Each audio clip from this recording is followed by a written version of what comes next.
부영그룹이 임대아파트 임대료를 과다 인상했다는 이유로 지자체로부터 고발을 당했지만 검찰이 무혐의 처분을 내렸습니다.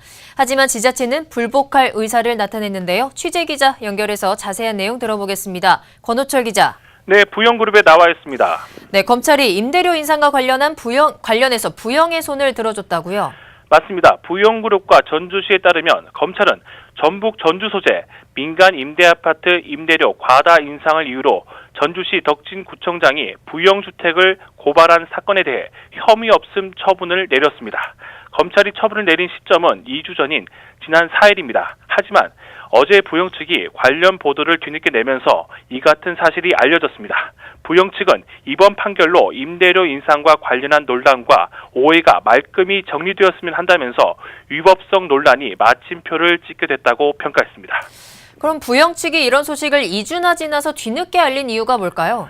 저도 그게 궁금해서 부영에 관련 질문을 했습니다. 네. 이에 부영 측은 전주시의 심기를 건드려서 괜한 잡음을 만들지 않으려 했으나 그래도 사실을 알려야겠다는 판단에 보도자료를 냈다고 합니다. 전주시 역시 일찌감치 검찰의 처분 내용을 우편으로 받았지만 어떤 반응을 하기에 앞서 왜 검찰이 이 같은 처분을 내렸는지를 묻는 불기소 이유 고지 청구 신청을 지난 11일 했다고 합니다.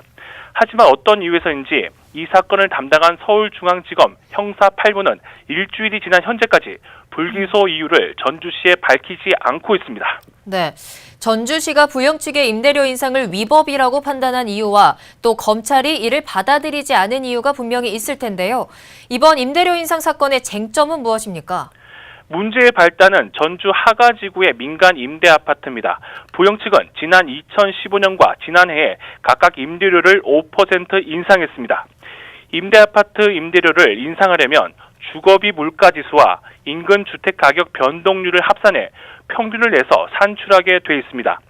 하지만 전주시는 부영이 주거비 물가지수를 고려하지 않고 인근 주택 가격 변동률만을 근거로 5%를 인상했다고 주장하고 있습니다. 게다가 전주시에 있는 임대아파트 전체를 비교 대상으로 해야 하는데 부영은 하가지구 인근의 아파트 3곳, 그것도 임대아파트가 아닌 일반 분양 아파트를 기준으로 해서 임대료 인상률이 뛸 수밖에 없었다는 겁니다.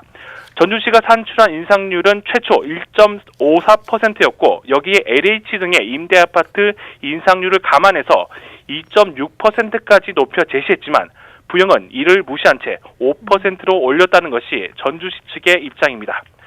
하지만 검찰은 법으로 정한 인상률의 상한선이 5%이기 때문에 부영이 5%를 인상한 것은 위법이 아니라고 판단했습니다. 그러니까 전주시는 과정상의 위법성을 따졌고 또 검찰은 이 5%라는 결과상의 적법성을 본 것으로 보이는데 어떻게 보십니까? 이 사건을 수사한 경찰과 국토부의 의견에 주목할 필요가 있어 보입니다. 경찰은 국토부의 관련 유권 해석을 요청했고 국토부는 결과적으로 부영의 5% 인상률이 위법하다는 판단을 경찰에 전달했다고 합니다. 경찰은 이를 토대로 기소 의견으로 이 사건을 검찰에 송치했습니다. 하지만 검찰은 국토부와 경찰의 견해와 다른 결론을 내린 겁니다. 그럼 향후에 전주시가 어떤 반응을 보일까요? 전주시 측은 검찰이 불기소 처분 이유를 밝히는 대로 항고 의사를 나타낼 계획입니다. 박선희 전주시 덕진구청장은 아시아경제TV와 통화에서 서민의 권리를 보호하기 위한 것이 임대주택법의 입법 취지인데 부영 측이 인상률을 상한선인 5%까지 끌어올린 것은 법을 악용한 것이라며 불복 의사를 강조했습니다. 항고 기한은 처분이 내려진 지 한 달 이내이기 때문에 전주시는 오는 12월 중에 움직임을 보일 것으로 전망됩니다. 네, 부영과 전주시의 끝나지 않은 싸움 지켜봐야겠습니다. 여기까지 듣겠습니다. 지금까지 권호철 기자였습니다.